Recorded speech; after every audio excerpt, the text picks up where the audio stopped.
Wow, I'm here. Hooray. Ah! Okay, I'm alive. Swear to God, work this week has just been a bit much. And at least I'm finally here. It's like that meme where it's like, ah, yes, my comfort character. And it's like the most depressed / fucked up, traumatized, tortured character ever. And you're like, he makes me feel happy. Anyways. Now that I'm finally here, I can boot up the game. I guess if there's anybody new here, yeah. We're playing a game with a really sad cowman in it. I might get deeply emotional, because he's a very sad cowman. Lots of bad things have happened to him. But I already love him dearly, and will fucking actively hurt anybody who hurts him ever again, I swear to God. And my only regret is choosing the horny Birdman, because I regret clicking that button. You'll get deeply emotional. I will, thanks, Benny.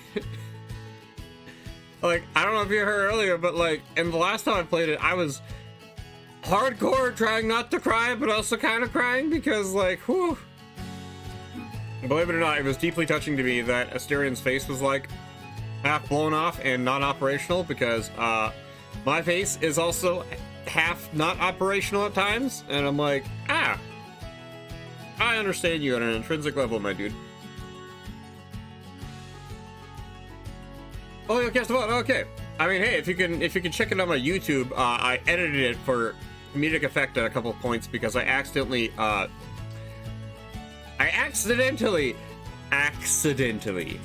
clicked the horny path with a certain American Griffin, and I regret so much. Oh yeah, I got Slurpee, I got Cookie, I got Taquito. Yeah. We got a whole self-care routine of 7-Eleven foods. But Luke is great. I'm sure I will warm up to Luke later. I was just not expecting, after 5 hours of very sad cowman, to suddenly be talking about how much Luke wants to get that comb in his beak. And I'm like, sir, I get this as an 18+ stream, but sir, I'm not used to having to talk about cum this way. This is not usually my brand.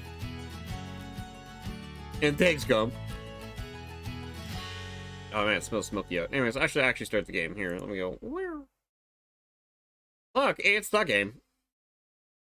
Oh, I do, Vinny, don't worry. If I didn't, Twitchman Anderson would have already gotten on my case and been like, hey, you can't be posting dicks here. Also, feel free to customize your little snick friend. What do you mean? Wait, I'm just launching it, right? Screw with me? We'll find out. Music stops. Is it running? Am I blind? Hello?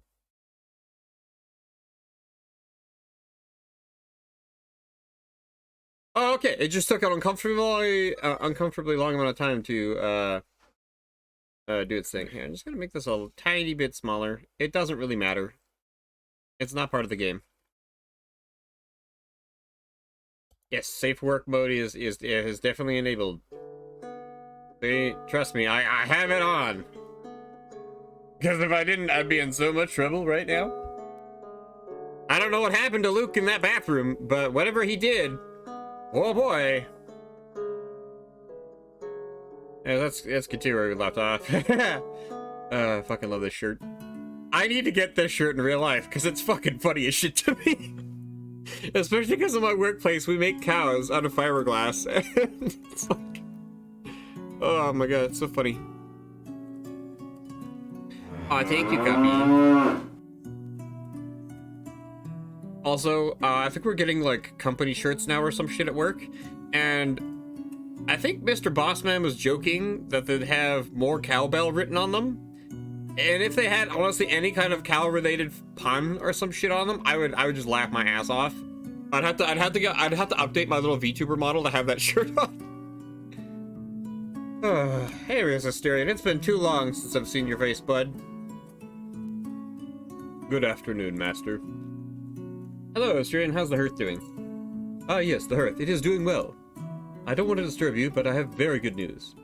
Asterion walks up to you at a brisk, excited pace, and he hands you the ledger. He stands there, waiting for you to open it.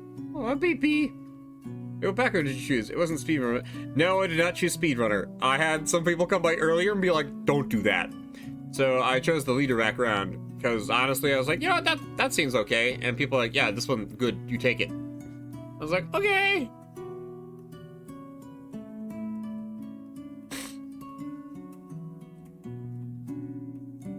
Sorry, I gotta get comfy. Oh my god! He shifts his weight from hoof to hoof and his tail swishes back and forth in unison with his flicking ears. Oh my fucking god, I love this cow man. Yeah, he's so cute. Leader's great. Oh, okay, good. Lucas Walker, 1923. Wow, pretty spry for a... Well, yeah, he's like 99 years old. What the fuck? Wow. Asterion, my beloved. Yeah, I love Asterion, my favorite ship. What's such an old guy doing in the middle of the desert? Did you offer him a water bottle at least? He doesn't actually look the part, Master. His age is the least of my concerns about him. I suppose you'll see. Would you like to meet our guest, Master? He should be in his room now. Sure, I think it's been, I've been lying on the couch for long enough. Me when I got home. Woo! You and Asterion leave the office and go back to the staircase. As you do, the wall closes behind you, hiding the Master's quarters again. Neat.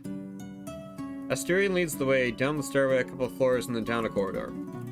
You're staring at one of the doors with Asterion beside you. He bites his lip to keep himself from giggling, but it's no use. It's like a kid about to... He's like a kid about to open a gift. Oh, I love him. I'm so glad he's feeling better. At least marginally. However, you hear nothing coming from the other side of the door.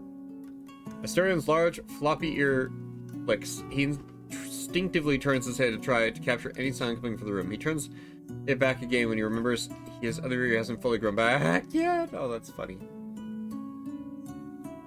He isn't here. Maybe he's lost. I wouldn't blame him. You and Asterion return to the staircase and start calling up for your guest. When you don't hear a response, you head back to the lobby. Baby! Hey, it's Trapperman! Hello! You got home just in time. I got home late as fuck, unfortunately, because public transit was really just riding my ass today. It was, yeah. But it's okay. I'm here now, finally.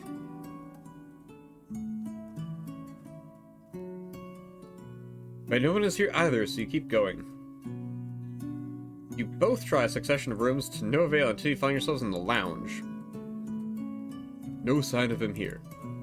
You're about to give up and take a rest, maybe have a drink or two before resuming your search until you hear footsteps approaching the lounge. There's a rhythm to the footsteps as they alternate between a long stride, scraping boots over the floor, and quick stomps. What is his problem? Fellow Minnow enjoyer. It's followed by humming, whistling, and claws clicking against metal. It's jazz-like with solid beats and playful improvisation to it. Oh my god. He's so American. When your first guest arrives at the lounge, his eyes are already wandering up and down, catching the grandeur and lingering decay of the place. He does not notice you and Asterion at the bar. His eyes wander over the leather couches, the hearth, the tables, the chairs, until they finally settle on the Minotaur. Wow, thank you. If it isn't Angus, I was just looking for you, and... The Griffin's eyes drift to you. Despite his friendly smile, he eats you with his eyes. Oh my god. He's so American. He really is. I think it's so funny. America. But yeah, he's looking at me like a fucking cheeseburger, alright. And I take you the owner, yeah. That's right, I'm in charge of the place. My name is Ken Ass-Chin. If you exchange a firm handshake, the Griffin's grip is crushing. Even if not, there's a single drop of malice in his eyes you give back to him in kind. You must be Mr. Lucas Walker. I'm glad to have you here with us and hope your stay is enjoyable. Oh, don't you worry about that. With two fine men such as you and Angus boy over here, I'm sure it will. He turns his eyes to Asterion. And you? Well, I enjoy calling you Angus. My ma sure taught me better. So what is it? Who are you? You can call me Asterion. I work here. Is that so? And what else is there to know about you? Oh god, did you see the "what the fuck is a kilometer" video announcement with him? No, but I can definitely underestimate him saying that. That sounds like something Luke would say. Brother, what the fuck is a kilometer? Is that one of those European measuring units? The Europeans are so funny with the funny words and different measurements. We all know inches are better. Am I right, my dudes? Oh, excuse me as I practice being American. Whew. Pardon? What's your story? What do you do here? How do you get that whole half skull look going on? Most importantly, are you single? Yeah, I agree, Asterion. Asterion was my second in command. That's not even just fuck up. Okay. I was expecting to be able to give it a choice here. But 5 inches is 12 centimeters. Which of these sounds more impressive? Yeah. Holy.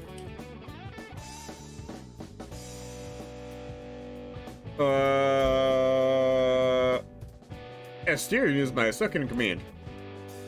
Asterion is my second in command in managing the hotel, and he does most of the work here. That's all you need to know. Fucking, he does all the work here. What am I talking about? Yeah, stop hitting on my cow. He's mine. Oh, good to know. Then I'll best behave myself around the two of you, eh? Anyhow, you've got quite the place here. Shame it's got so much damage still. He's too American to say A. That's rude. I'm sorry. I notice you're making repairs. That's good. You better get some staff, though. A hotel doesn't keep itself going without hands, you know. It may surprise you, but Asterion and I can get a lot done. Yes, we are looking for people willing to join our staff. Asterion, you can tell Mr. Walker how things worked here back then. Just Luke is fine, by the way. No need for any formalities, but yeah, go on. I love the way he points with his finger. Asterion needs to seize the means of production and overthrow the main character. I mean, he really could.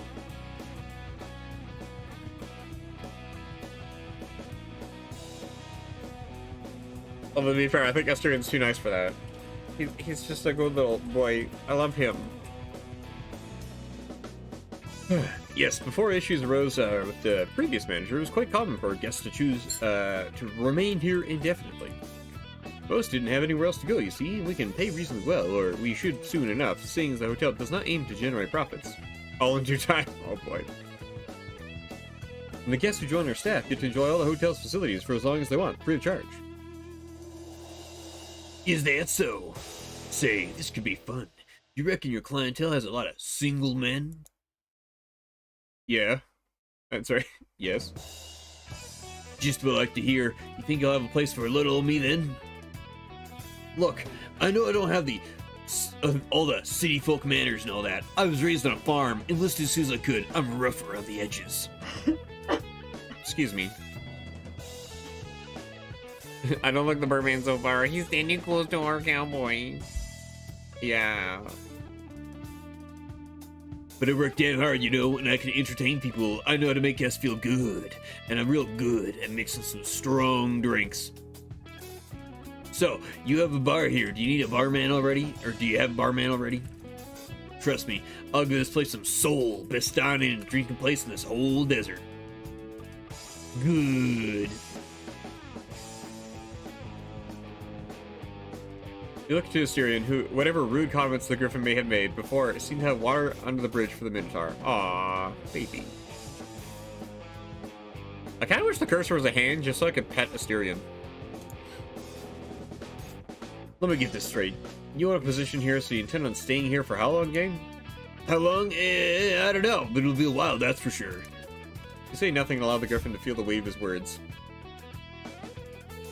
I don't have any obligations right now. Aw, thank you. To my furry friend. Oh no! Ah! I don't have any obligations right now. I need a long time off, okay? So yeah, getting a job here would help keep my mind busy. Life's been rough. I didn't think about stuff. That's why I'm taking the time off by Buddy's suggestion. Look, I want to do my best to give your guests a good time, trust me. They'll never forget this place if I have anything to say about it. Again, you take a look at Asterion. He seems to be open to the idea. The hotel's mission is to take in those who are lost. You don't seem to care much for formalities, but in your own way, I can see you're contributing to that purpose. Are you willing and ready to uphold the hotel's mission and bow to the owner's authority?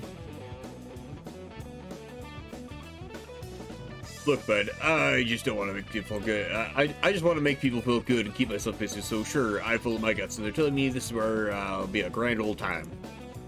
Count me in. Well, Sir Canestian, with your command, I can have it all arranged. What say you? Seeing as Mr. Walker swore our oath already, all you need to say is, Lucas Walker, hereby you are taking the hotel as staff to fulfill its mission and to serve as manager of the lounge. Fancy, huh?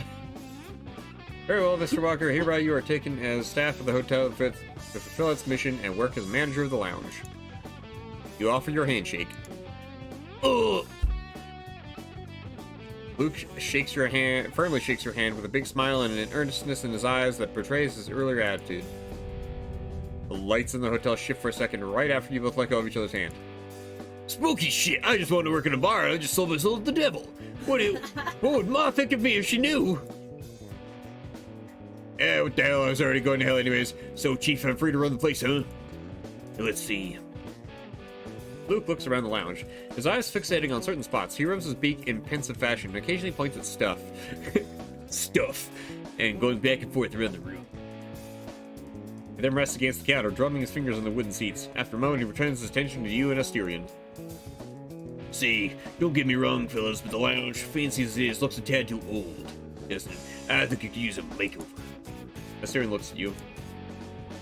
I have found memories of the lounge's current layout, but the labyrinth has always shifted its appearance throughout the years. Maybe it's time to give it an update. Well, it could look more modern.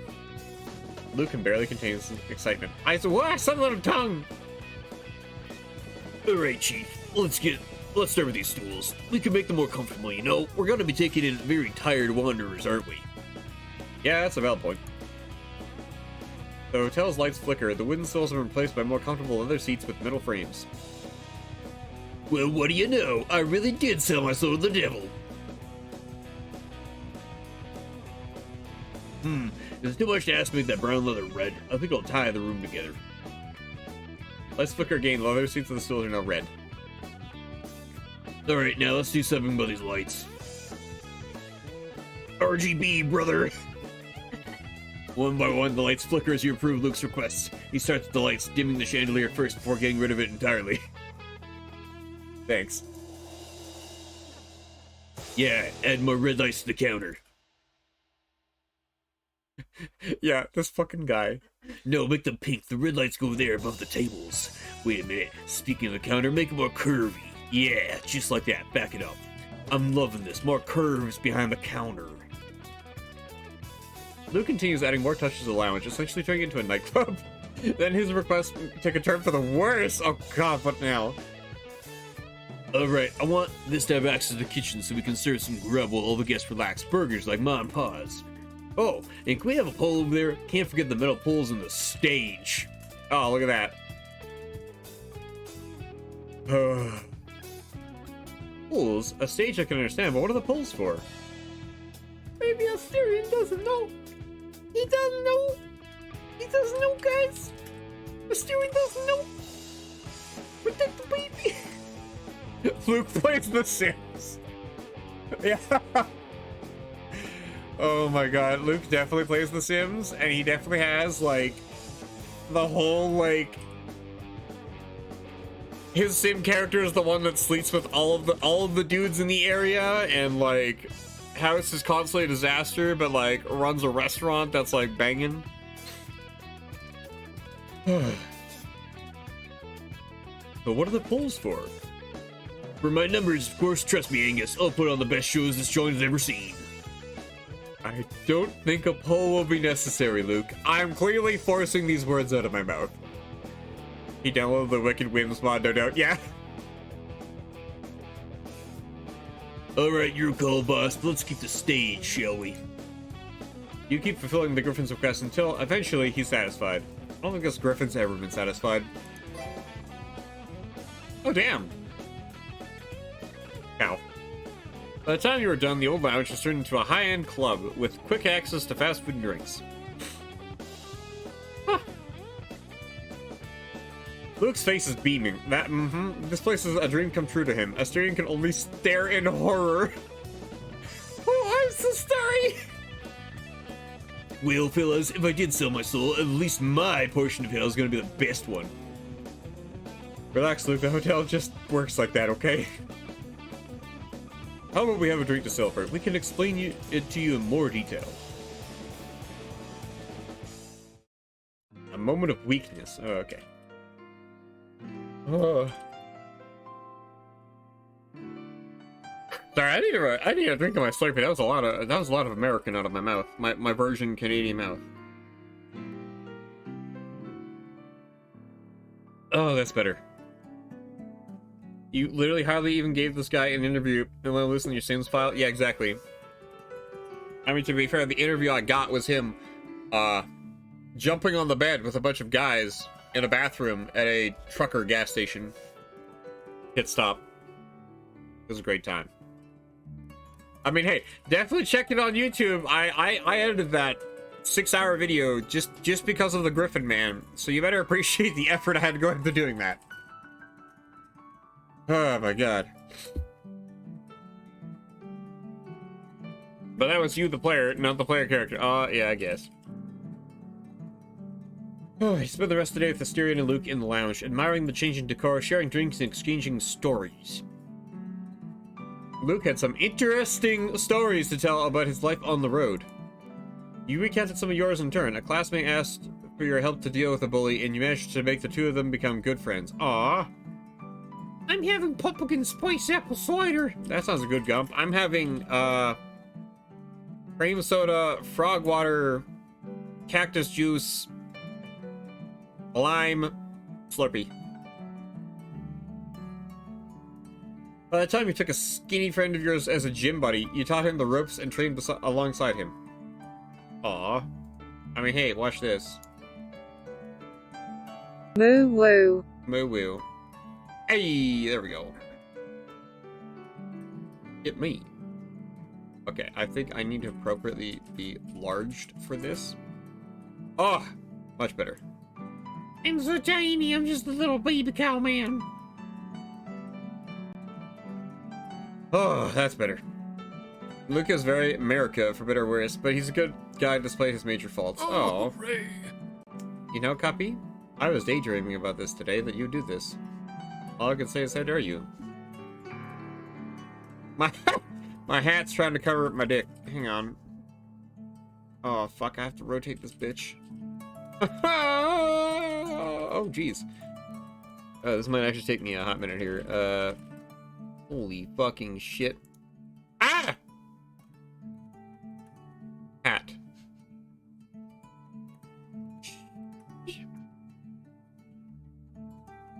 Sorry, OBS updated, so I gotta fuck with shit.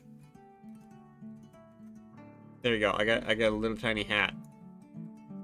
You know what? The rotation's off, but I don't give a fuck. Wrong head. Yeah. Try to get a hat when you're still clicked off the game. Oh, okay. Luke is already rubbing off on you. Oh, yeah. America. Oh, and oh, yeah, fuck! That's what I forgot to do. I need to make a note to remind myself to get like a pull-up bar or some shit. I've been trying to remember to do that all week because I want to make it so I can do pull-ups on stream too. That's what you want for sure, yeah. Because I need to do more exercise clearly. Oh, so I just need to do more exercise on my back. It's like less upsetty when I'm like doing shit. Anyways, the time you took a skinny friend of yours as a gym buddy, you taught him the ropes and trained alongside him. One night, the two of you and his brother, a rugby player, went out for drinks, and that ended with you sleeping with said brother. Wow! Oh, Gump has to go to bed. Okay, good night, Gump. I love you too. Good night, sweetie. Dream of cows. Buff cowmans. Luke burst out into a shrieky laughter and high-fived you. Oh, thanks, Luke. Asterion kept quiet for the most of the conversation about past experiences. His brief answers made clear his apprehension about sharing his story with Luke. Asterion, it's fine, okay? You can tell people how hurt you are and how wounded you are when you're comfortable. I feel that. Watching this is I bed, so I'll be around till sleep takes me. Oh, okay, good. I mean, hey, this is a pretty good stream to fall asleep to. You get cowmans. Still, the Minotaur had a shy smile throughout the whole night. As soon as the topic turned into anything less personal, he'd rejoin the conversation. With the aid of a few glasses of wine, Asterian's posture relaxed, slouched on his chair, eyes half closed. He was afloat in a sea of bliss. I really like this cowman. He seems real comfy. Eventually it started getting late, and you bid Luke farewell. You and Asterion, meanwhile, return to the master's quarters. We go to bed together. Moo. My favorite character hasn't even shown up yet. Oh my god. Asterion stumbles around about you, drowsy but happy. He hums and sways his head back and forth. His hooves add a rhythm which echoes through the hallways. I'm really loving this Countman. He's so cute. When he looks back to you, his one eye has a faint glimmer. Long day, huh?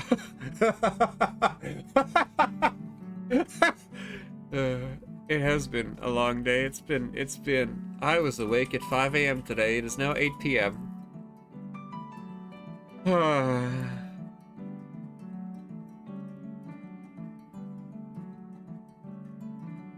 It's just funny that in-game copy I'm saying, you know, long day to the cowman, and I am also a cowman who had a long day.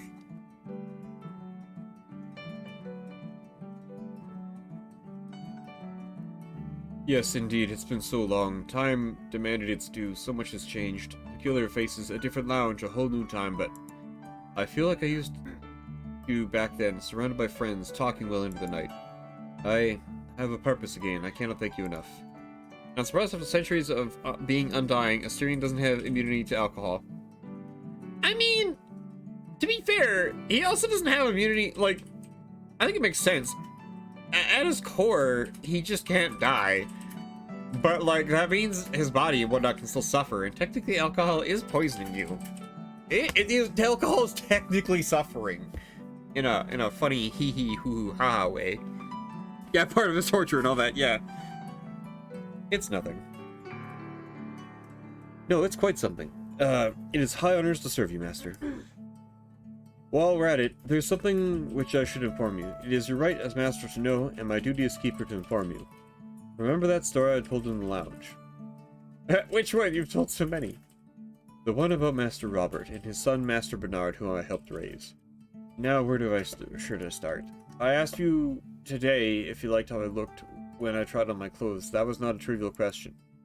The Master has a right to determine how the Keeper should look. That, of course, includes how I should present myself, what my uniform should be. But it goes deeper than that. During Master Bernard's mandate, he deemed I should have white fur before arriving here. He was a physician, you see, and believed it would convey cleanliness. Meanwhile, Master Robert always wanted me to have black fur, even as a child. He thought I looked respectable and imposing like that, and I thought he too would seem powerful when riding on my back. I had to reread that. It is okay. It was a small child copy riding on the back of a cow. Because they're playing... I was gonna say they're playing horsey, but it's more like playing... Ow? He's a bucking bronco? Yeah! I suspect with time, Master Robert insisted I have black fur solely to annoy his father. The two of them bickered about it quite often, and even exchanged jabs over it during dinner. But when the father was on his deathbed, he requested a moment to talk in private with each and every one of his descendants. Not so private in reality, I stayed by the bedside to annotate his will, to make sure each and every one would have their corresponding legacy. Midway through, he asked to see me how he remembered me. His son acquiesced, and so I served him until the end. My unfaltering servant is what he wrote in the letter. And Sir Robert, to my childhood playmate. This, too, is the Master's right. You may choose how I should look. The Labyrinth's magic will arrange it. By the oath I have sworn, I am obligated to inform. I am bound to instruct you to the best of my abilities in all the hotel's capacities. So you see, my asking Master what he thought of my clothes, that was not trivial. Your will is in order. I mean, Asterion is a good parental figure. Asterion is... I just want him to be happy. Me too. But why is the Master allowed to do this? The why.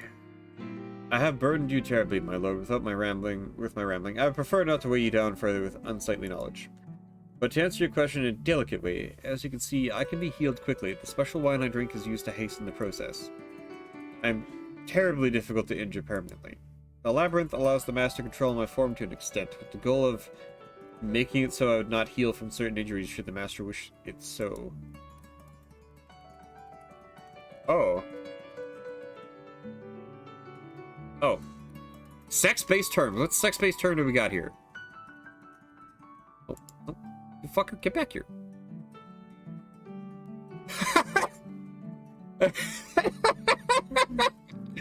Yes, ride him is a sex-based term. It literally is in this.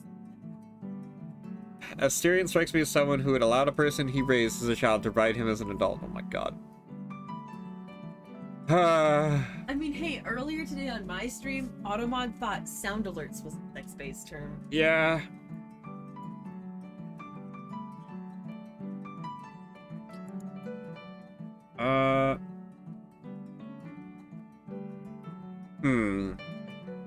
I'll remain quiet. I suppose Master sees where I'm going with this. What is your will, my lord? Pick a fur color for Asterion. Oh. I mean, I kind of really like him with brown, but I kind of want to know what Asterion wants. I want to know too. You want to know? Yeah. Okay. What are you doing with the pineapple liquor? I literally told you. Oh, wait, we have alcohol. I've been feeding it to you, but I'm allowed to consume. Oh, okay. You not read my comments in chat? I guess not. Which one do you want, Asterion? Which color would you rather be? Excuse me? You heard me. What color would you rather be? What do you prefer? Master, need not worry about what I want. I'm the servant. My will shouldn't affect your judgment. But I want to learn more about you. I would appreciate knowing, even if you don't think it matters. This game will make you feel like this, like that a lot. I want the Bullman I just want the Bullman to be happy. Open side. Oh my god. Ah, there you go. Sorry, I have to open all the liquor bottle for copy. Minotaur sighs. Oh, baby. The Minotaur sighs and bites his lip. You think you displeased him somehow, but then a smile grows, shy as a blossoming flower. It means a lot to me that you asked. It's very kind of you. It is just... Pardon me, I'm not used to being asked what I want. I have to admit that I miss having white fur. It was my original color back when I was a lad, you see. I descended from Poseidon's white bull.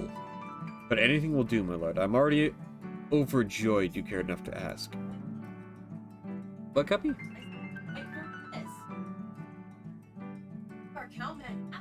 If you made Asterion sad, the game ends up... What?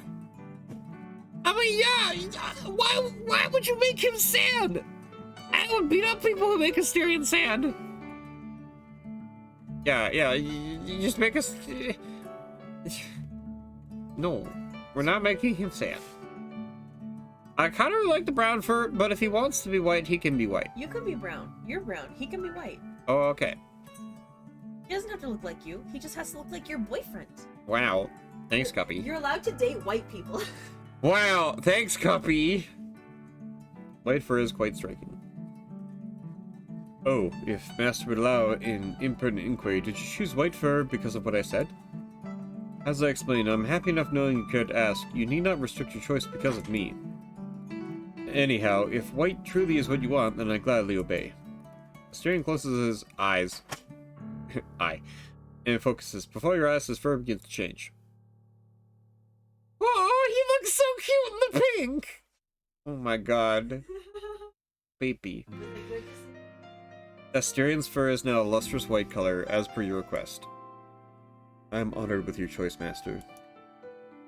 Oh, Asterian heads to the kitchen to prepare your dinner. From time to time, you see him staring at his arms while he's cooking. Maybe he's getting used to the new fur color. After a while, Asterian returns to the table, serves you dinner, and sits on the opposite end of the table as usual. When you look up, you are greeted by Asterian's big, dopey smile. He tries to contain himself, but it ends with him having to stop his giggling. Because the creator wanted to show how things could go terribly wrong if the main character is a bad person or just lacked empathy and logic. Well, that's good to know, Chapo Man. And also, yeah, like, yeah, that makes sense. What? Would you like to taste my milk? Yeah, Cuppy, I would love to taste your milk on stream. That is right, Twitch. Cuppy is holding a mug of milk that is piping hot. There is no subtext here. Thank you, gentlemen.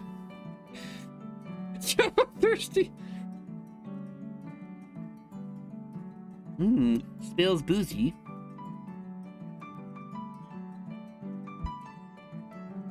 Ooh. Whew. Yeah, that's some spicy milk. That wasn't that. I don't think you needed that big a reaction. Spicy. Also, apparently your milk is attracting all the flies. No, it's because I turned on. Well. At times, he almost dozes off, still with a smile plastered on his face. You finish your meal, Asterian goes to pick up your dishes, as usual. This time, you left a big chunk for him to have, and he smiles as he heads to the kitchen. Can I just feed him properly, please? That's just around, but yeah, there is an actual sadistic ending, I forgot. Oh, wait, what? Oh, I thought you were being serious, because, like, that seems legit. You bid each other goodnight, and then you head to your respective bedrooms. Ah, okay. It's just warm milk with pumpkin spice liquor and espresso moonshine. Yeah. I want to sleep with the cowman. He'd be so warm and comfy. Damn it. Also, I have to say this because I didn't realize this at first, but I was going through some art I had favorited on a certain website, and I thought it was quite funny to find that Asterian was actually in there, and that it was specifically him in his white form, which at the time I was like, oh cool, that's a hot cowman's, and now I'm like, oh, it's from the game. I get it now. Huh.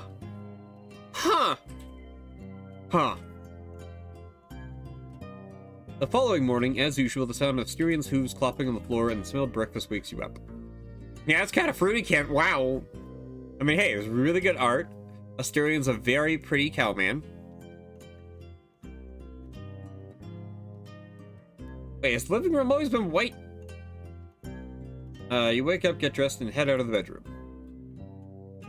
Asterian once again greets you. Good morning, Master. Hope you slept well. After the breakfast routine, this time Asterian served scrambled eggs and ham and freshly squeezed orange juice. Do you squeeze it with his hands? He washes the dishes and returns to you. What are your plans for today, Master? Well, it's still pretty early. I think I'm going to stick around here and tinker with my phone a little, see if I can get it to work. What about you? I literally cannot pick anything other than white for him. Aww. I mean, I like him in the traditional, like... Well, I want to say traditional brown, but now I'm not even sure if that's accurate, because Minotaur is a... If Minotaur is descended from this man, then they would be white. You know? And I guess D&D just made them brown for, like... Because cow. And we're like... They were created by evil wizards! Rah! Yeah, I'm sure you'd like him to squeeze you with his hands. Yeah, he can squeeze my titties anytime. Also, he's depicted in marble statues, which are white. Ah, that makes sense. Oh, I'm remembering every time I have seen a marble statue of the man fighting the Minotaur, and it honestly just looks like a really erotic foreplay between the two of them. Marble cow man. A think I'll head down to reception. See if there's, see if we're lucky enough to get any more guests. So soon, well, I guess Luke got here soon after we left the hearth, so it's possible. Oh, before I go, what should I wear today, Master? Is my fur color right? You could change his color at any time. Oh, wait, no, you can only pick those ones. Okay. Clothes. Wait, what does it look like? It's ooh. Whoa! Woo!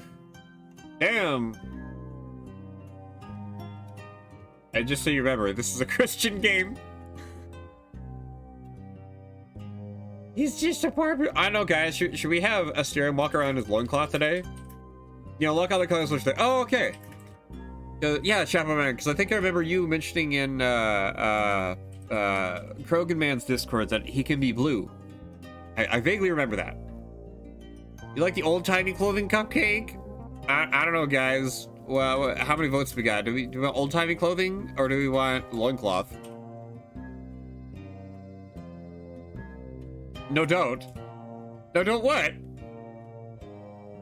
Don't put him in a loincloth? Well, what? Will that make Asterion sad?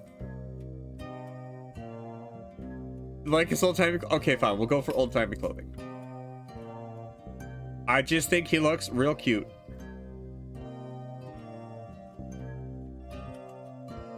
Wow. Alright, Asterion. It looks like you're ready to, like, farm some fields, you know? Confirm selection. Yes.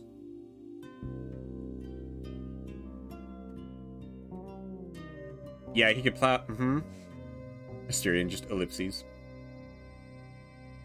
What's the matter, Asterion? Well, I'm debating whether I should tell you this or not, but I suppose it mustn't mean a lot to you, but I appreciate the Master's been good to me in one sense. What do you mean? Some of the more ruthless Masters enjoyed humiliating me in many ways. Stripping me down and making me walk on all fours, that was a common one. I may be a hybrid, but I am half human. I'm not a beast. That came to an end, thankfully. In accordance with the contracts written and signed by previous masters, I am forbidden from exposing myself when we are expecting guests. Oh! Oh. Oh, okay. Well, you can be exposed around me anytime, Asterion. Neither may I establish a relationship with a guest. I'm under a variety of restrictions. Oh my god, Asterion, are you okay? Not all of those contracts were written out of kindness, but they were beneficial. I'm happy that you haven't attempted to break that rule, Master Connection. I mean, Asterion, you just told me about it! After asking Asterion what he wants, and he describes dysphoria at not having white fur, it makes me want to pick any other color. Not want to pick any other color. I'm sorry, I can't read. I have streamer eyes. That's what I'm here. Forgive me for bringing up the subject, but I thought it was important that you know. Very well then, I shall head to reception.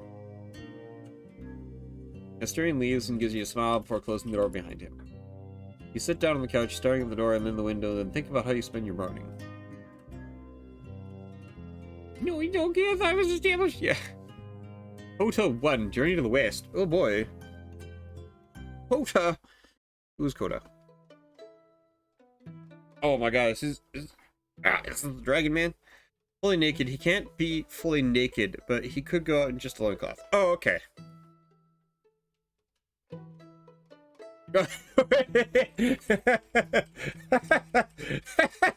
Sorry. Now, that makes more sense, actually. Previous masters were like, okay, Asterion, don't please keep your dog covered, please. Yeah,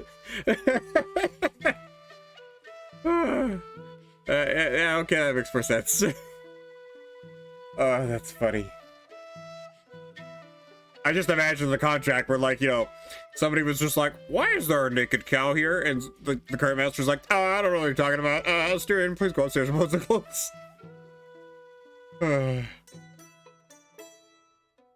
Okay. The light plays through the verdant leaves above, casting flickering shadows along the forest path. To either side, trees sway in the light breeze, whispering their secrets to each other and the traveler passing under their mighty bows. Okay. Now that I'm seeing him like this, he reminds me of what's his face from Avatar: Last Airbender. I can't remember his name. Which one? The grandpa one. Uncle Iroh? Uncle Iroh, thank you. Yeah, not a grandpa, uncle. The dragon hums a quiet, simple tune to himself, his deep, rumbling bass a counterpoint to the rustling of the leaves above.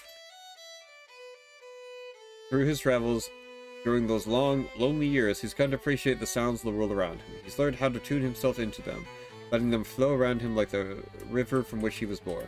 Aww. Okay. I kind of love him now. He's great. Iroh makes me want Jasper to... Yeah.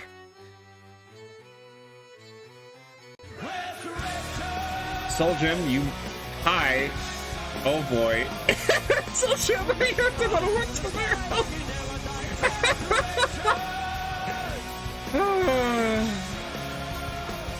Well, Cuppy, let's go get the pickle.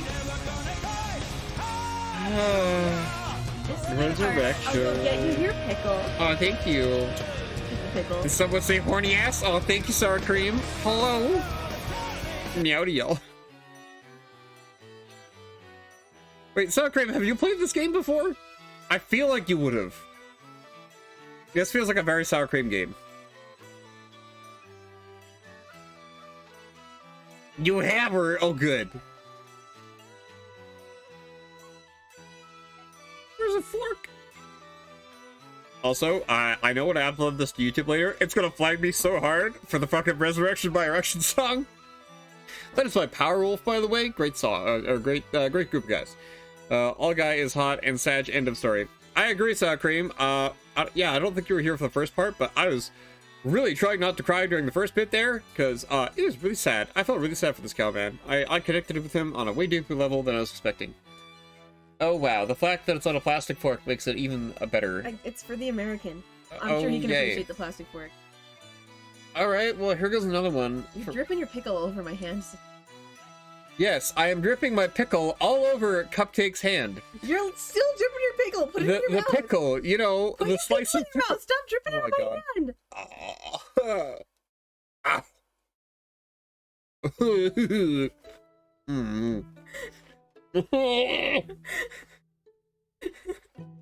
The skin is too strong. I'm just sad I can't eat one of your pickles. Because you have to save them for the 24-hour stream now. You've only got like 3 left.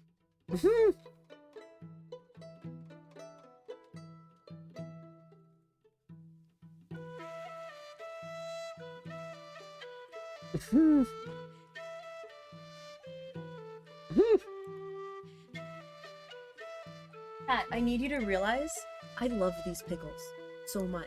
These are delicious pickles. But Ken hates pickles, so they're wasted on him. They're so good. And they're wasted on him. Honestly, the grossest part to me is just that the skin is so like... It's a pickle skin! It's a pickle! Oh man.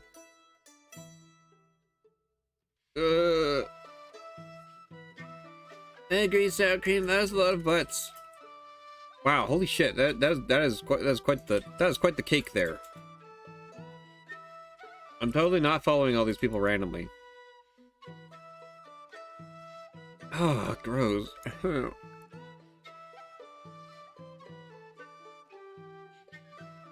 You have a butt collection. You know what, sour cream? I will consider adding myself to that butt collection. Now you want a pickle? Oh, yeah. You make it sound so easy, Chapel Man. I mean, hey, maybe you like pickles that are soaked in moonshine. I don't. Also, hi, Soljin, if you're still here. I have to wash out my mouth with some Slurpee. Yeah, so you may have an addiction. I agree. I also agree that butt is good. Sorry, anyways, back to Uncle Iroh here. He learned how to tune himself into them, like the okay, cool. Never had one, but like, oh, okay, cool. I mean, go for it. You can definitely get the exact same brand that I'm eating. It's like moonshine pickles from like All I know is my friend Graves got him. Can Canassi eat pickle dipped in? Oh, gross! No. Yeah. I mean, sour cream. The one time I had to eat a pickle and like an extremely sour candy at the same time was weird because the two flavor profiles would keep switching sides and be like intense pickle with brine and moonshine, and then it'd be like intense sour candy sweetness, and they just go back and forth. Oh, thank you, Soul Jim, for the hydrate. My butt emote is a follower's emote, so I can't use another. No. Wait a minute. No, get back here. Oh, Chapel Man, I don't follow you. What? Get over here. Consider yourself followed. I feel like a honey pickle might. No, not one of these ones, Cuppy. Drink water to chase it then. Water would be hard to find in our house, though. Here, if you want, you can have some of my alcoholic milk. Oh, yeah, right. I can have some of Cuppy's milk. Really good. Yeah. That is some milk, alright. Anyways, back to the game. Would you like me to get you some water? No. I'm good. Gonna hydrate with Slurpee? Yeah. Okay. Cuppy's milk. Yeah, you missed sour cream. Cuppy's milk. It's warm. Tastes vaguely of pumpkin liqueur and espresso bean liqueur. Espresso moonshine. Espresso moonshine. Ooh. Hey, it's my other bear brother. Look, guys, it's Blue Arctos. Blue now has a bear up PNG from the same artist. You prefer Canassi's milk? I'll have you know, sour cream, milk is stored in the balls. Hey, there's Blue Arctos. They are his companions, constant and dependable. They fill the silence. They bring peace to his mind and heart during his long, seemingly endless search. Even better. As he walks, his humming trailing off as the wind dies down. He reaches into the bag, slung over one shoulder, and pulls out a plastic bottle of water. Wait, what? Really, a plastic bottle of water, not a gourd filled with tea. Okay. And did you remember to open up, except I did. Why? Did it not do a thing? Was it supposed to pull him up on screen? I mean, to be fair, Cuppy, I also just updated Mix It Up bot, so it could be a little broken. Try again if you want. It could just be that it's borked.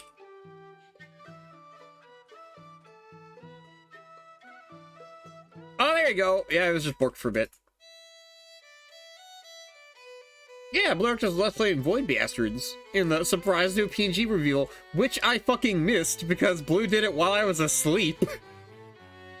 So, like, I didn't get to see, like, Barra Blue beat up some space pirates. So rude. I also didn't get to see Blue, like, choke on a chip. No bitches. Thanks, Blue. Oh my god, that's funny. Anyways. So how many times did you cry in this game? Sour Cream, Kinesi's at a solid 3 or 4 now. Mostly whenever Asterion talks about anything about himself, I'm, like, actively fighting the urge to cry. If I do cry on stream, I'll let you know. His deft clawed fingers quickly unscrew the cap, and he tips it back to let the life-bringing substance pour into his watering maw. Wow. He's got such a big face! Fucking love him. I cried every 7 seconds. Even this theme is melancholic. Yeah. It never ceases to amaze him how many conveniences like this had popped up over the years. When he had first started his journey in the land of his birth, clean fresh water like this was an almost sacred commodity, something to be rationed out and stretched to the last little drop. Now it can be bought at a pittance. Oh, hilarious. Yeah, this man's literally Uncle Iroh. Okay. Don't worry, Ken. There'll be plenty of opportunity to see Barra be. There better be. We better borrow a buddy on stream at some point here, Blue. Let me please hug you. Yeah. Barra buddy. Just Barra buddies. His thoughts turned to the young man at the store in the small town he left earlier that morning, but insisted on packing his bag full of water bottles and snacks before the road. Oh. Yeah. Richard was his name, and he was the co-owner, along with his wife, of the hiking supplies outpost where the dragon had spent the last few days. He worked, and they provided food and shelter. That was the agreement, similar to the ones he'd struck all along the winding road behind him. When the time had come for him to leave, as it always did, Richard had shaken his hand and patted his shoulder and wished him farewell like an old friend. Oh, whoa! Whoa! Chapel might give me a host here. A vintage, soon-to-be-gone feature for no fucking reason. By the way, I also suggest playing Password.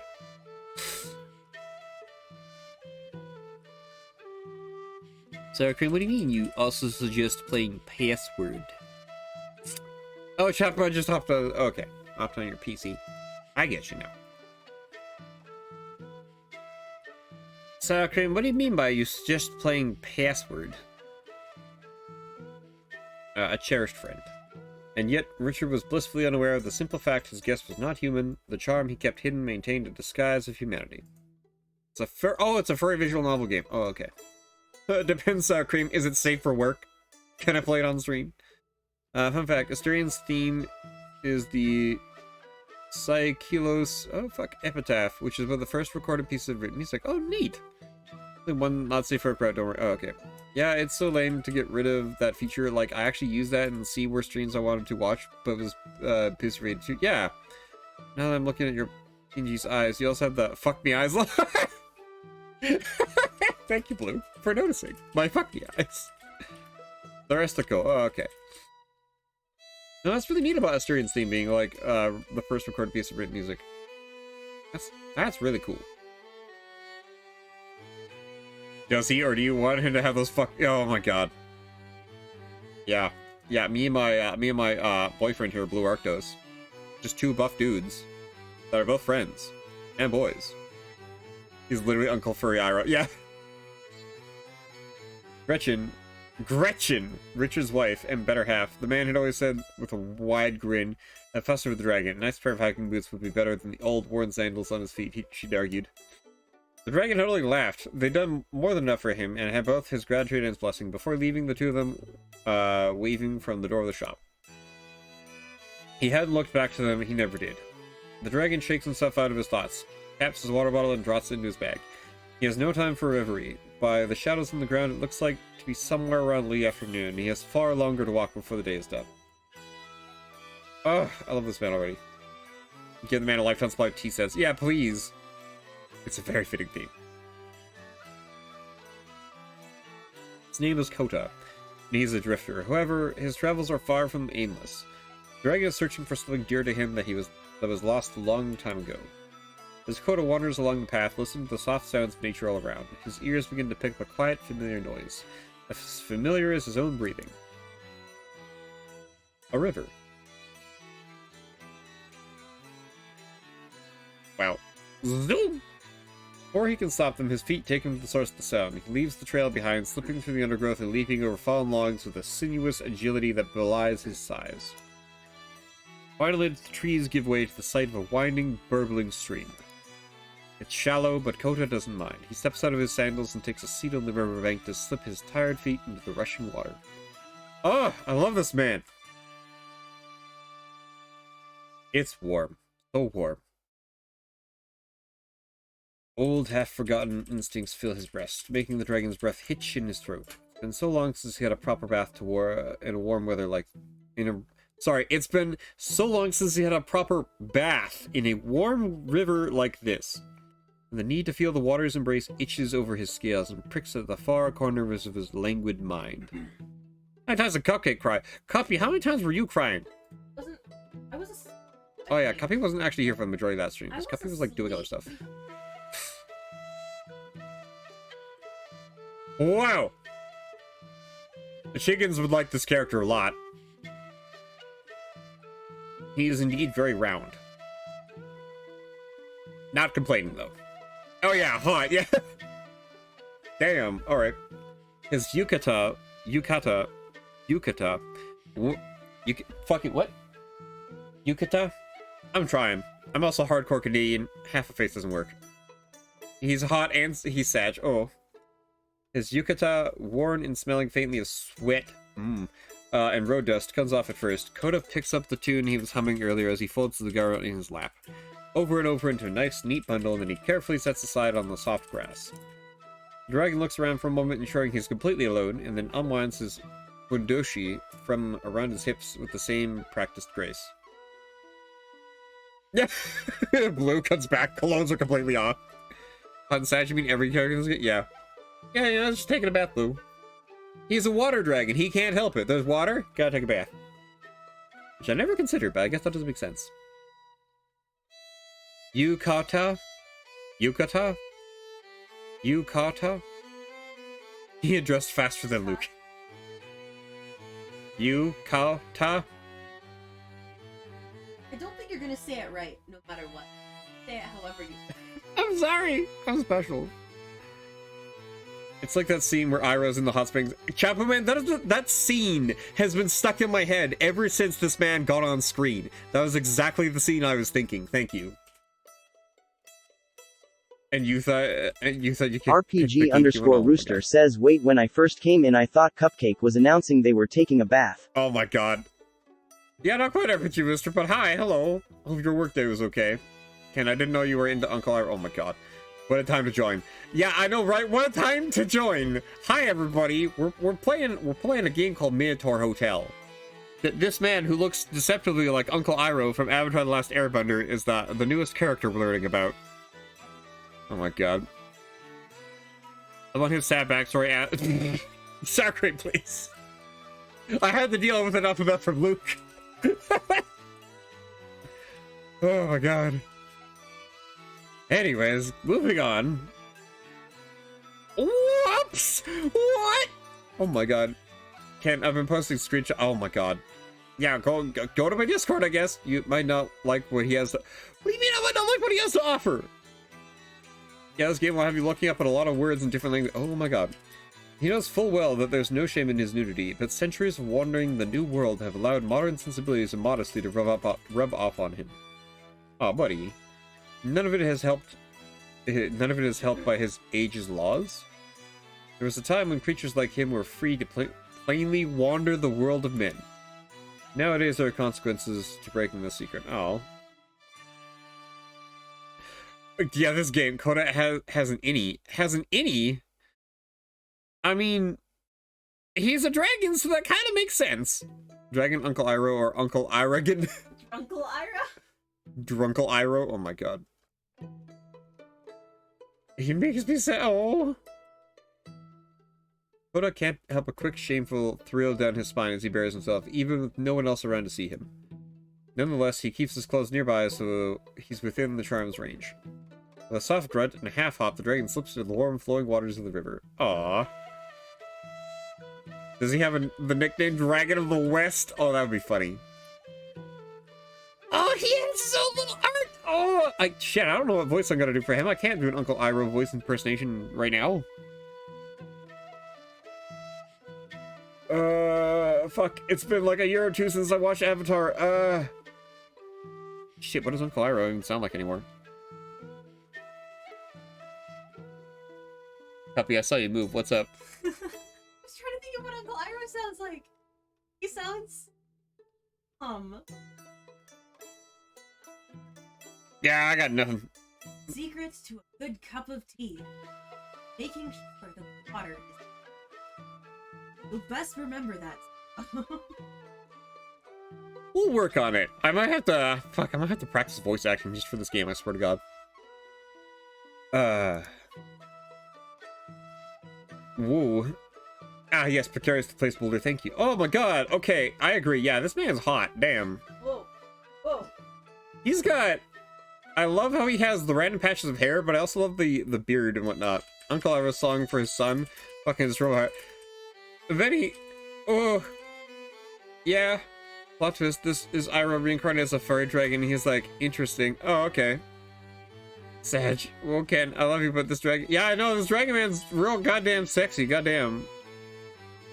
As soon as the waters touch his scales, his muscles relax and he sinks waist deep into the river. A low sigh escapes his lips in a slow, lazy exhalation. And his maned head falls back to rest on the riverbank. Oh, BB.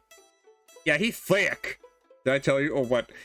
We can each cuddle on one side of him. He has 2 hands. Oh my god. You know, I have to have an Uncle Iroh cosplay. You know, that is a surprise. Oh, hi, Bitsplate. Looks like Moto likes. Yeah, exactly. Hi, Bitsplate. Hello. I like him jumping. I serve the flaming fist. Flaming fist. Excuse me, sir. This chat is a confused hurricane of horny. Yeah. I'll serve his flaming flesh. Oh my god. He hadn't realized how bone deep weary he'd become, but now, with the rushing waters caressing and embracing him, peace stills his mind for the first time in centuries. Ah, that'll be me too, once I ever have that happen to me. The warm currents feel familiar, like an old friend, an old lover, welcoming him to a home he left behind long ago. You like him chunky, Bitsplate? Goddamn, this game is making this game and this PNG is making me feel better about body types, that's for sure. And this ring has bigger boobs than you. Wow, rude, Cuppy. You don't gotta compare me to a mythological creature, or a different mythological creature like that. Let me compare. Excuse me, he's a dragon. He shouldn't have titties. He's clearly a scaly. Oh, well, okay. He's a reptile. He's a reptile. There's no nipples. There's no nipples. It's fine. It's fine. Is that Blaharge? No, okay. Now his are just rounder than yours. It's okay, honey. Oh, thanks. So you want Drunkle Iroh to punch you with his dragon bod? I just want to cuddle up to him, Sour Cream. I don't know what you're talking about. Wait, Chapel. Oh, thank you, Chapel Man. Yeah, I'm just a little thirsty, I guess. Let's show up. Let me compare. Oh my god. Yeah, I'd love to see Goat draw me, you know, comparing titties with this man. Yeah, he looks so good to cuddle. Personally, I'm already just laughing at the funny comparison to Uncle Iroh. It is hilarious. Like, I am getting strong Uncle Iroh vibes from this guy. Like, the second he got on screen. Having had 2 body types in my life, I resemble that remark. Oh, okay. Uncle Iroh, fair. As he lounges against the riverbank, feeling the hard, smooth pebbles beneath and the swirling, flowing river enfolding him, Hoda grasps at the familiarity. He allows his mind to wander along with his hands. Oh, man, what are you doing? I'm streaming here. I'm thirsty for this Draco. Our nickname was literally Drag. Oh, yeah. Over his shoulders and across his chest, his claws picking up the ridges between his scales. Down to his belly, across his sides and hips, his thighs. Mmm. Mmm. But what if Yeller Wildlife? Yeah, I don't know. I'm known to those who have known me longest. Wait, sorry. Same. I'm known to those who have known me longest. As the twig that got thick. Oh, okay. Wait, Agent, that's me too. I just mean like the skinniest person ever. And then I honestly look close to this PNG now, and actually that's a lie. I don't look quite this swole or this like thick, but I'm definitely thicker than I was before. Nice step for you. Oh, okay. As his pensive thoughts sink into the warm haze of his meditation, a finger brushes the soft scaled lips of the slit at the dragon's crotch. Oh, we're doing this again. Okay. You'd like to get thick. Looks like I'll show you the dragon of the south. Thanks, sour cream. As it slips inside, teasing the sensitive inner flesh, that finger becomes someone else's, someone from long ago. Oh! Okay. Alright, old man. I love to know that all it takes for you is a little bit of running water, a little bit of warm running water, and you're like, damn, biting lip and be like, oh, whew, it's time. I don't know what crossing boundaries, but I think you're very attractive, I can. Oh, thanks, Spitzflight. Blue Arcto says, damn boy, he thick, that's a thick ass boy. That's a thick ass boy. Or should I help you thick, but other than that, rather not be bones against me, my will again. Oh, okay. I used to be able to lift Ken up. Obviously, oh yeah, clearly. I wrote, yeah, I know. Oh, thanks, Bitsplight. I will say, Bitsplight, yet again, this game and the artist that drew this PNG for me, his name is Kamuga something on Twitter. Shit, I can't remember the name of it. Fuck. I believe he should be in my artist section, my artist credits. I've been watching his TikToks for a while, and he draws bar art, okay? And I've seen enough of his bar art TikToks to go, I understand it. I understand why people would like this body type and why this body type is like, why this body type is hot. And I'm like, huh, I get it now. Chad is confused. You can almost feel their breath in his ear. Hear the low rumble of their purring voice. Aww. I agree. Dragons purr, clearly, canonically. Oh, thank you, Blue. Oh, look at her. Yeah, it's this guy right here. Blue's got you covered, it's Blight. I just think it was so cool that I found this guy on TikTok, and then I messaged him being like, hey, would you like to do a PNG? And he immediately banged it out. He did a real good job. And like, he was worried that his art style wouldn't convey very well for PNG tubers. And I'm like, no, it's fine. And the Blue immediately is like, I need to get Bara. And I'm like, thank you. Still need improvement. I mean, all it takes is just practice, sour cream. Me transitioning just to look like a Bara hottie. Wow, Bitsplate. Woo. That's fair, though. Oto's heart flutters along with his eyelids as the fingertip within him brushes against a spot that makes his toes curl and his breath hitch in his throat. My god. Man, you better not get an infection down there. This better be some actual clean water. I can eat all the food and not get big. I am now big no matter what I do because my shoulder's football player size now. Yeah, that's been me too. My god. Yeah, these are lined pretty... And they are. I mean, don't worry, Sour Cream. I might have to actually get a Canassi booty here. That'd be funny. Badonk. Rudder. The slow, gentle caress of the river waters of his home isn't the only thing the dragon has longed for all these years. He can feel the flesh within, the hidden length of his manhood, stirring his thoughts, the desire, the need. A long sigh, Koda reluctantly draws his finger out of himself and moves his hand back to the stomach. He rubs over his body, up his chest to his neck. A half-remembered poem flickers through the dragon's mind as his hands scrub away the dust and sweat of his journey. My god, this is the fastest arrowhead chat move. Ken booty, yeah.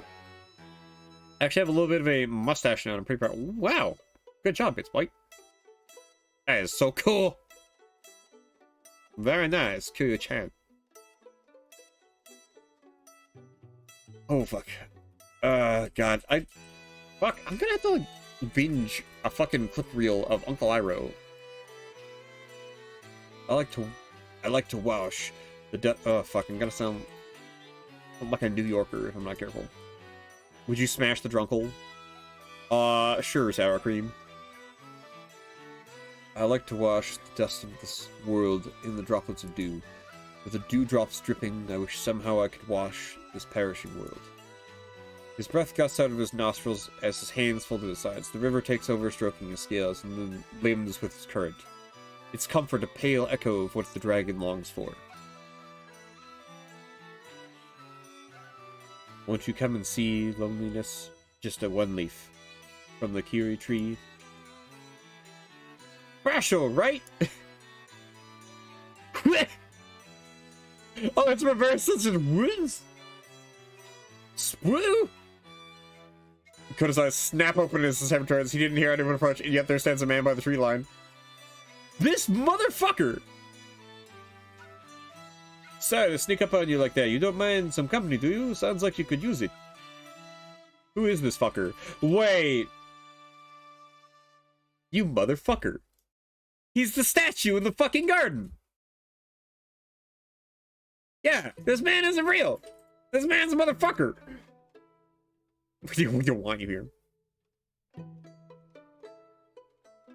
I get it now. It's him. That's why he doesn't want to fuck anybody. Yeah, who the fuck? It's because at the hotel there's a statue in the garden, and I'm like, I'm pretty sure it's this guy. Who the fuck is this? This is Gene! Or actually, we're gonna find out what his name is this time. Does the dragon fuck the statue? Well, thanks, Cuppy. No. Okay. Hey, no, I don't mind at all, please. The dragon schools his face into a welcoming smile and gestures the man forward with a languid wave. I feel like that was a valid. Wait, this guy is an illusionist, clearly. I'm pretty sure he's the god that still resides over this and gives power to everything. I think that's his gift, grift, just. For a moment, Kota is worried that his nakedness might embarrass his impromptu guest, but the man settles comfortably on the riverbank nearby. The dragon scoots closer to his discarded clothes. Sorry, Kane, I've been walking all day and my feet are killing me. The stranger kicks his shoes off at the long side and then slips his feet into the water, much like Kota did earlier, downstream from the dragon, which makes Kota smile as he gives the man a nod. Believe me, I do not blame you at all. I myself have only stopped here for a moment's rest. It's a nice place that you found, even if there's only rest for a moment. Where are you headed from here, if you don't mind me asking?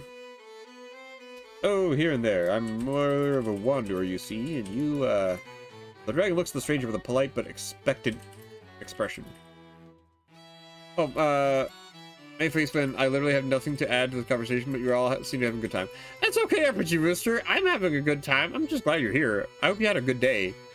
Again, because, like, I'm assuming you worked today as well. Unless you didn't. In which case, lucky you. Well, I'm just not excited to have to work tomorrow, because it means I'll have to end stream soon here. So I can get some sleep. Yeah, who the fuck? I think this guy gets people to the hotel, Cuppy. I think that's definitely his purpose. And at first, I thought his face and hair looked familiar, but I couldn't place it. I'm pretty sure it's the statue. Like, I'm willing to back up the video, and I'm pretty sure that he's, like, the statue's face is good, like, eerily similar to his. Eerily.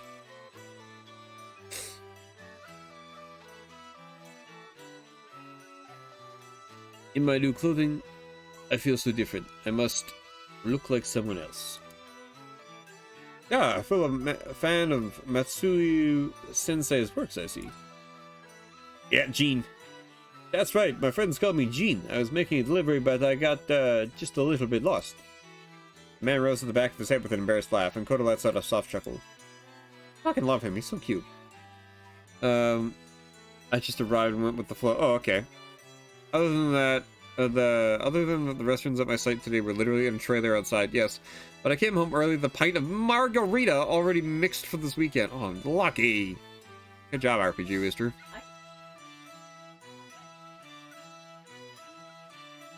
Copy, it's 8:50 p.m. It would be wasted on me. Probably. Yeah, probably moonshine, and I'd intoxicate myself directly to bed.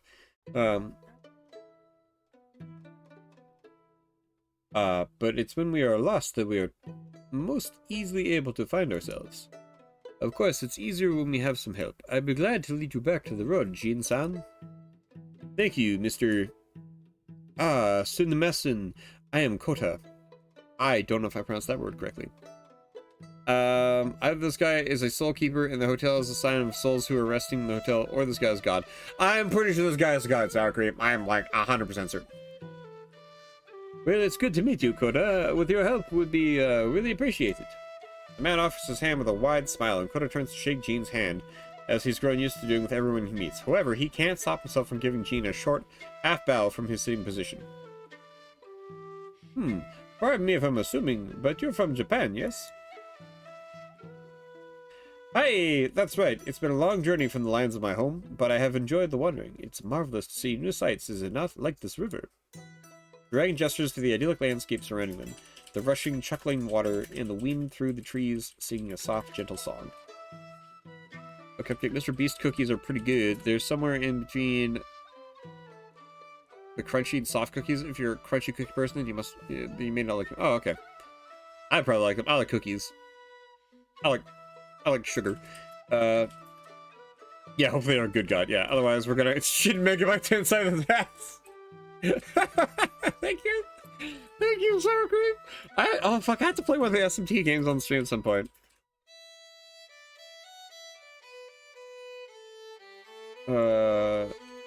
Song. The large bows overhead providing shade while allowing diamonds of sunlight to sparkle on the floating surface of the water. The cool grass on the river's edge. I made my home in such an unspoiled river long ago. Untarnished nature holds special significance to me. You and I may be the only ones to have seen this place in years. See how untouched it is? Smell the freshness of the air. Jeff said that if cookies are too crunchy, it's not really a cookie, and every cookie should have a bit of chew to it. Oh, okay. Jean laughs. Well, you're certainly passionate, Kota. I'm always glad to see... It's always good to see in a fellow traveler. I am from Europe myself. Even there, places like this are becoming a rarity, sadly. But there's still so much to see. It's why I became a delivery man, you see. I guess you could say that the wanderlust is in my blood. And I deliver monsters to the hotel. Just saying. That's exactly what I was about to say. Because, like, this man always shows up and delivers, you know, where these monsters are. It seems you two are a long way from home, Jean-san. I'm sure you gathered many stories in your journeys from place to place. Yeah, he sure can deliver. Oh yes, more than enough for several lifetimes. I can tell you some of them while we walk if you're ready to get going. Dragon rises to his feet and the water flows down off his body like a silken robe. The grown Kota stretches and then climbs back up onto the riverbank completely dry. What? Oh, I guess he's a water dragon, so the water could just easily just fall right off of him. You can tell from the curly hair and beard and the clothing that he resembles those clothing of the Greek gods. Yeah, exactly. It's the curly hair that really does it. And the fucking shit-eating grin. Allow me a moment to get dressed, and then I will be prepared. And if you'd like, I have quite a few stories of my own travels that I can share with you as well. Zoop. Sure, I'd like that very much. Zoop. The two exchange glances and nods. A spark of understanding and acceptance flicker between Kota and Jean. The understanding of two fellow travelers sharing the road with each other. Lol, yeah. As the two men walk side by side, their conversation and laughter fills the air. Jean relates the story of a particularly difficult delivery up the side of a mountain, a trip that took the better part of 3 days. Oh my god. That punchable grin, yeah!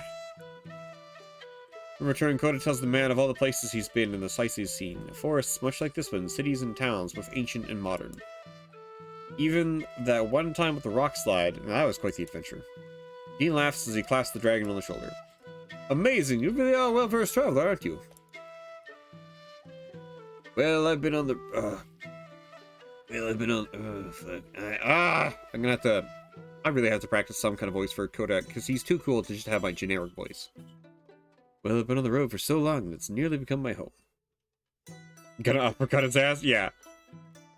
Oh, I know how it feels. Sometimes when I'm on deliveries, it feels like the only thing I've ever known. Wait. The man's expression shifts as he looks around. Finally, his eyes light up in recognition. Oh, that's how I got turned around. I think I can find my way from here, Kota. Thank you very much for your help. It was no trouble at all, Jean-san. However, before you go, you want to ask me something, don't you? Am I that easy to read? In any case, have you encountered, well, something that couldn't be explained? What do you mean by that? Forever. Oh no, my hat fell off! Oh, woe is me! Not my hat! Oh, fuck. Okay. The protagonist is just silently glaring at Jean. Yeah.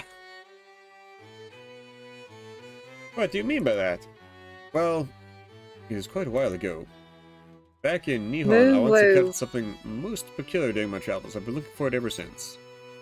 Aw, thank you, Lou. May sound impossible, but from a spring of warm water, I saw something extraordinary. It was a dragon? Oh! Kota clutches his charm. Hey, he has red scales, a shade darker than blood, so you have seen him? The man hems and haws for long months, scratching his beard as he loses himself in deep thought. Kota holds his breath, his gaze locked onto Jean, until the man finally lets out a gusty sigh. I have come across many, shall we say, unique things in my cross-word travels. Few things can hope to surprise me. But, I'm sorry, I wish I could tell, but I haven't run anything like that. Oh. Oh. I suppose it was a long shot. Thank you very much for your company, Jean-san. Good luck with your delivery. Dragon turns to follow the road, not looking back to Jean, as always, until the man calls him out. Although, when Kota looks at the man, Jean is combing his fingers through his short beard. He hesitates for a moment, as though getting his thoughts together, then nods. Yeah, it should be around here somewhere. What should?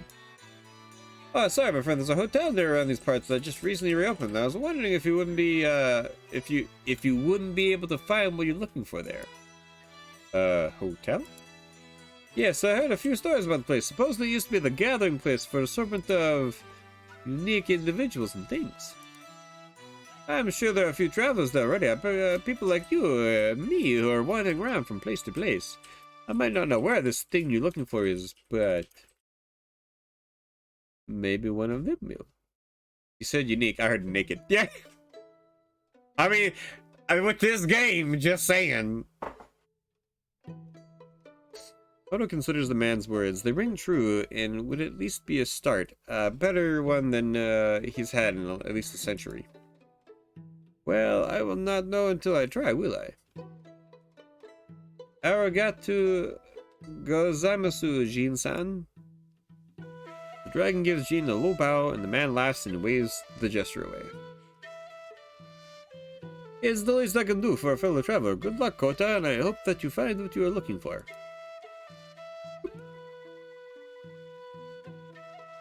Walk, walk, walk.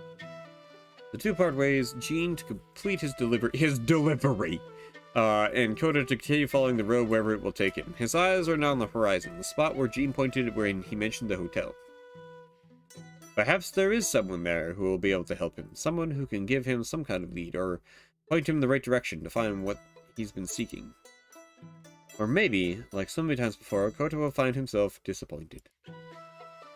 They say that it's not the destination that matters, but the journey. In his long years of wandering, the dragon has grown envious of those who are able to believe those words.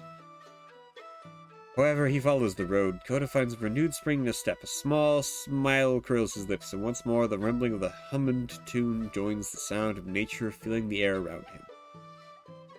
His heart feels light, lighter than it has been in centuries, lighter than it has ever been, ever since it first felt the scarring, searing loss of his pain.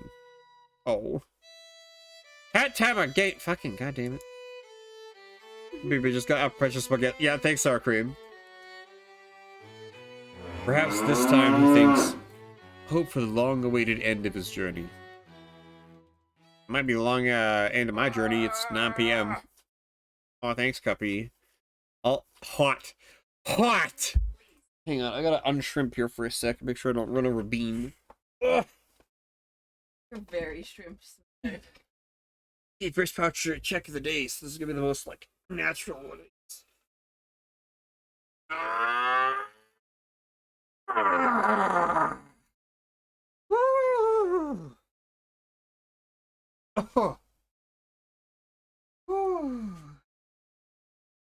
Yeah, I hit the bat on the ceiling. Can you stand back up for a second?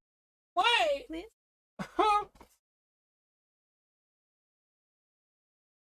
Yeah, thank you. Poppy wanted me to stand back up just so she could touch my butt. It's a nice butt. Maybe I should up the difficulty? What do you mean up the difficulty? Hot. So hot. Butt kicking for Oh my goodness. fucking god.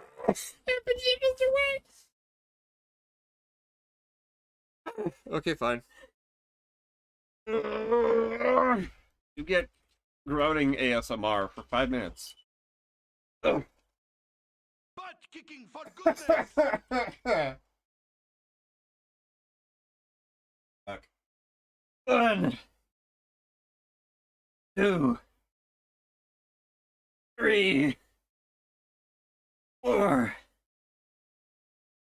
5, 6, 7, 8, 9. Oh fuck. One more hunt. 10. That's it. Oh fuck, I passed out at 8, I think. Holy, yeah, guys, I work 10-hour days. I have to work another 10-hour day in 8 hours. Now, but not the heat that he's been craving. This is, dry, lifeless. This land is cursed. I agree. Oh, this land.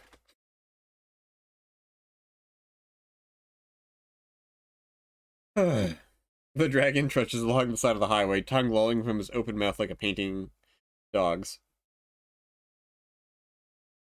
Supply of bottled water ran dry long ago, but now the sweat has completely dried from both his yukata and his brow, leaving the desolation of the desert around him seep into his bones and his breast. It feels wrong to the dragon, just like slipping into the flowing stream earlier felt right. How long has it been since he left Jean behind? It swims away, a fish darting just out of reach of his fingers. He was there in the forest, now here he is in the desert. Wow. Anon by apparition says, did someone say breast? Thanks, Anon by apparition. Hi, Abby. You're catching me at the tail end of my stream here. I hope Drunkle lives. Yeah, me too. And there, looming on the horizon, is the hotel the old man told him about.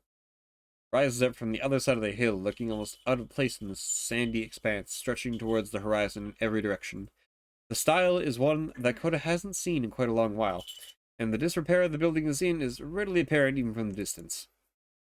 It wasn't like the dragon was expecting a bustling hub, with polished and shiny doors, never having a chance to swing closed around the tide of travelers making their way in and out, but the place looks like as desolate as the surrounding desert. I was like for the most doing some human shit. Ah, that's fair. Still, Coda is here, and while the sight before it makes his heart sink just the smallest bit, the dragon still trudges onward. Has the game just got no audio at this point? I hope it comes back, because I'm getting scared. Down the sandy hill, working a sharp rock out of his sandal with his toes as he goes. Along the road, feeling the heat of the black top against the scales of his legs, curving slightly as he follows the driveway into the parking lot. Ha! Forward, forward, always forward. I get that, I feel that. I used to say the same thing when I was going through university, because, like, all I could do was keep going forward. And, oh boy, did I ever. Otto struggles to make his way up the steps of the building's front door as the fatigue of his journey begins to set in. He has to stop, leaning against the wall to catch his breath. Up close, the hotel looks at least a little better. The dragon can see the places where effort has been made to patch up the worst of the wear. The repairs look fairly recent. Someone has to be here. A final deep breath, Coda pushes the door open. Hello? Hello? Hello? The dragon barely recognizes his own voice. As dry and dusty as it is, he coughs, hacking, gasping, swallowing to wet his throat, and then he tries again. Hello? Sir, are you alright? Before Coda can answer, another coughing from rocks his weary body. He feels the presence rush forward to wrap an arm around his back, and the dragon's led forward into the cool hotel lobby. Poor dragon, man. His host lowers him into a chair. The world blinks for a moment, then a glass of water is pushed into Coda's hand. Coda haphazardly bows in gratitude before opening his mouth wide to gulp down the cold liquid. It's not much, but a little bit of moisture settles into and revitalizes the dragon. Stranger promises him answers in a far-off desert and almost fucking dies. Yeah. Water dragon in desert does not seem like a good combo. He swallows, holds the glass out to be taken by a large, fur-covered hand, and looks up to his host. Oh. Please pardon my intrusion and forgive my shameful display. It is no trouble. I am happy to offer assistance. Thank you. The dragon takes a slow, deep breath and then another, and another. The soreness settles into his weary limbs, fading slightly as he spreads through his body.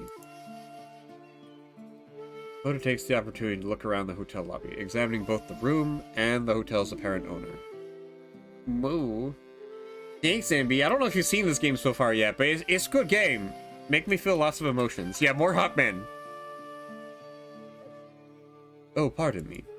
Welcome to the hotel, sir. I am Asterion, the keeper of this fine establishment. The master is otherwise occupied at the moment, but I would be happy to introduce you later. For now, please let me know if there's anything I can do for you, or any questions I can answer. Thank you very much, Master Asterion. I have heard about you and your hotel opening, and wish to see it for myself. And I must say I am pleased. I've never seen a Minotaur in my life. I've traveled all around the globe, seen all sorts of beings, but I've always thought Minotaurs were only a legend. This place truly must be special for such a rare specimen to be here. Although... The dragon looks around the empty lobby. The half-man, half-bull keeper seems to be easily read Coda's expression and offers him another low bow. Yes, the hotel reopened just recently. We're only just started accepting guests. Asterion, what sounds like the name of Minotaur? Yeah, I wonder why Asterion sounds like the name of a certain Minotaur. Oh, play on, boy. Oh, I think It is you... sweet music to my furry friend. Oh, I think you, Blue. In fact, it's embarrassing to say, but you are among first in a long while. Oh, thank you, It is Guppy. sweet music to my furry friend. At least you have better manners than the last one. Regardless, you are welcome to stay for as long as you'd like. Dragon hums in thought, letting his claws brush through and tug at his beard. Ah, he's so cute! The words Jean spoke at their parting, which had spurred him on through the trek along the desert road outside, teased against the back of his mind once more. Again, he looks around the empty lobby and then up to Asterion's face. Asterion sounds like Asparagus, my favorite Minotaur. Asparagus! My favorite Minotaur! Asparatar! Behind his servile facade, the half-man, half-bull looks eager. His hooves clop faintly against the tile as he shifts from one to another, and an almost childish earnestness flickers behind his polite smile, made no less friendly by the missing half of Asterion's face. Asterion, Asparagus! Yeah, checks out. The hotel seems to be as run-down as its keeper, but there's potential here. Fair. Hope. Thank you very much, Mr. Asterion. I would be happy to stay for at least a little while. I have very little money, but I would be glad to perform any task you need that would allow me to earn a bed and a hot meal. Yeah, I like the dragon way more than American Man. That won't be necessary, sir. This is our soft opening, so we won't charge you. In fact, we charge very little regularly, though money is not an issue, as long as the hotel is able to fulfill its mission. Sray moves to pick the ledger and a pen up off the front desk and brings it over to the dragon. Just sign here and fill out this little bit of information. After a few minutes of writing, the half-man, half-bull accepts the ledger back from Coda and looks over the new guest's information. Coda has been checked into the hotel. Yeah, Coda's probably the guilt of the fucking bunch, isn't he? You can see your current guests on the guest screen in the menu bar, clicking the ledger icon. Mythical creatures rank from high to low, Minotaur, Dragon, American. Yeah, fucking American, the worst kind of mythological creature. Oh my god. Mr. Coda, no surname, born February 2nd, 1615. I must say you're looking very well for your age, sir. 1615. Fuck, what was even going on in most places at that point in time? Coda blinks, frowns, holds his hand out for the ledger. Excuse me, may I see that for a moment? He looks over his writing. Begin out 5th day of the first month, exactly the way he had written it. I did not realize you could read Japanese, Mr. Asterion. Japanese, sir! And that's when it hits Coda. The shape of his tongue, as he had spoken to that Minotaur all the time, had seemed strange, and only does now realize that after his coughing fit, he switched to his native language without realizing it. And yet Asterion was able to understand him. In fact, the half-man, half-bull didn't even seem to realize that Coda was speaking another language. Off Americana. Am I mythological doubt? Clearly. I mean, RPG Booster, you're also a bird, and the other American mythological creature is also a bird. How? Ah, I understand. I understand now. Don't be alarmed, sir. It's just a quirk of the hotel. It allows us to understand all of the guests that pass through our doors, no matter what country they hail from or language they choose to speak. I myself am from the Mediterranean, far away from here, so you can rest assured that all guests are welcome no matter where they come from. Rooster's a better American bird than the one. True. I should also add, I can see you are a dragon. Enchantments do not work here, but do not worry, that is allowed here. All who are lost are welcome. A place for wanderers indeed. I see. The dragon stands and offers Asterion a deep bow of his own. If what both Jean and the half-man, half-bull said is true, then perhaps this is exactly where Coda needs to be. Don't worry, you're allowed to be a dragon. Thank you very much, Mr. Asterion. You honor me with your hospitality. Asterion moves to set the ledger back on the front desk and returns to Coda with a key. He passes it to the dragon while giving Coda another welcoming smile. Here is your key, Mr. Coda. If you would like, I can show you to your room. I hope that you have an enjoyable stay with us. Chapter 8, conflict resolution. Oh boy. Let me guess, American man's gonna go ape shit on my grandpa here. Or my Uncle Iroh here. After the Styrian served you breakfast, you decided to stay in your quarters for the morning. Wow, hit me. Okay, I was supposed to go to bed 12 minutes ago. Yeah, Dragon D's nuts, MB. Thank you. Unfortunately, I'll have to call it there for tonight. I'm sorry. Chapter 8. Luke is ridding the lounge. The player is the leader background. I, unfortunately, have to go to bed because I'm a piece of shit. Got a calm river spirit from Japan. Gigostic fun-loving griffin. Thanks for the follow, Benny. I hope it's been a good stream. I'm sorry it was short, only an hour and 47 minutes, but like, I got home later than I was hoping, and then like, I have to work tomorrow, and tomorrow's another 10-hour shift. But this has been a nice respite from the noise. Steering the hotel's keeper and prisoner of the labyrinth. I am really enjoying this game. I'm just happy that like this game is nice. It's nice. I like RPG the art. And underscore I like the story. Rooster says never apologize for self-care. Oh, thanks, RPG. I'll save again just to double check. All right. We're gonna have to call it there for tonight. But I am really enjoying Minotaur Hotel. Like, I see why this is a touted game with, I think it got an award somewhere? I saw it somewhere, I swear. Because, like, this is really nice to play. It will get even better. Okay, well, awesome. Like, believe it or not, I quite like how this game is toying with my emotions. Because, on the one hand, sad. But on the other hand, it's like a fulfilling kind of sad that leaves me, like, feeling good about myself. So, yeah. Anyways, I should find somebody to raid. Let's see, is Blue still alive? No, Blue Krogan Gaming. Damn it, he must have raided recently. He raided, oh, I don't know who this is, but it looks like some kind of Eldritch VTuber person. We got, who else is live? Oh my gosh, wait, you're feeling the feelings you'd feel by reading fanfiction if you've never read fan? I mean, wow, Copy, just assuming I've never read fanfiction? Wow. You've rest well. Oh, thank you, Soul Gem. Thanks for hanging out, even if this wasn't everybody's favorite thing. I'm having a good time here. Just rated like, oh, like 15 minutes ago. Ah, damn it, I knew it. That fanfiction you've read in your life. I don't know, Copy, do you want the answer to that question?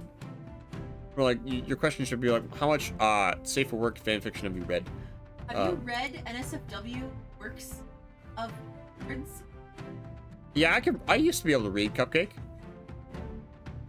Emphasis on used to. Ooh, Calfira's still alive? Oh wait, Calfira's been alive for 5 hours. Holy shit. She can just go. Magic's live. Great Magic's live. Ray Zombie's live. Hang on. Cruxy's live. Slothful's live. Ah! Fireside's live. How the fuck are so many people live tonight? Jesus. Thursday night. It is a work night. I mean, I could raid Funfitty Phantom because, oh, but Funfitty Phantom's playing Genshin Impact. Genshin. Magic's doing. I mean, yeah, I can usually never raid Drake Magic because Drake Magic usually starts. You could raid Kopai. He's I could VR chat. Sounds like you used to write fanfic. Yeah, Producer, I think you're correct. I think Copy used to write fanfic a lot. I neither confirm nor deny those out. Wow. Who else is live? Is there anybody I haven't raided in a long time? Oh That's God. Okay, wait. Kohai is that, and his avatar is a Genshin. wow. Gosh dang, the Genshin are everywhere. Wait, what? How is Blue live? Blue is not live. Yeah, Blue is hosting. Twitch, stop lying to me. Stop telling me my favorite Krogan is live. You keep calling Blue Krogan blue.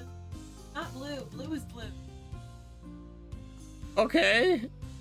Every time you say blue is live, I'm like, Yeah, I'm sorry. My literal like eyes, my streamer eyes can only read the first 3 letters, which just happens to be blue. Crexy's doing art though. And I haven't read a Crexy in a hot minute. That draws Pokemon. Actually, Mega Man.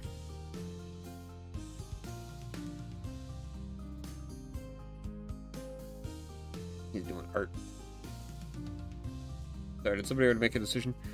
Ken's been cheating on you with a different blue, but I'm sorry you had to find out this way. Wow. Cupcake, we've all met you. We all know you wrote Genshin. Yeah, Cupcake definitely wrote Genshin Impact. Wrote all of Genshin. Definitely. That's why we're not allowed to raid anybody with Genshin. Why didn't you read Ray? Ray, wait, where is Ray? He does on. Yeah, how many people is where? Who? Where? Oh, so that's like towards the bottom. Yeah. I need Just directions. started. Oh, there's Ray. I'm like, do I not follow Ray? I know I must have, because I've been there before. One of my followers. RPG_Rooster says ox ox ox Taurus Taurus Taurus. Ox, Taurus. I thank you, RPG Booster. Alright, let's raid Ray, because, I can't remember the last time I raided Ray. Which is a good enough logic for me. What do you want to do for that, raid word? Boobies. A game, potato, flowers in full bloom. Ken has enough room for multiple shades of blue in his life. Yeah, I have enough room in my life for multiple blues. All right. But yeah, again, thanks everybody for dropping by. Maybe I'll prioritize uploading this to YouTube right away, because I don't think I have to edit anything, because I don't have to have Chrome and whatnot all over my stream, so I don't have to edit that too much. Welcome to Minotaur Hotel. Hey, that works. Yeah, I like this. I think this is a good idea. I'll be. Yeah, that's a great way to do it if you don't have my emotes. Yeah, thank you, Cuppy. Thank you. Alright, well, tomorrow, I think I'll stream again tomorrow. I'd say it's probably going to be Baldur's Gate, but I'm not sure. That could change, because it could also be Void Bastards, because I haven't done Void Bastards in a while. Depends on how much energy I have. If I have a lot of energy by the end of the day tomorrow, it'll be Baldur's Gate, and if I don't, it'll be Void Bastards. Okay, bye. I love you. Bye. Bye now. Bye. I love you. Have a good night. Bye.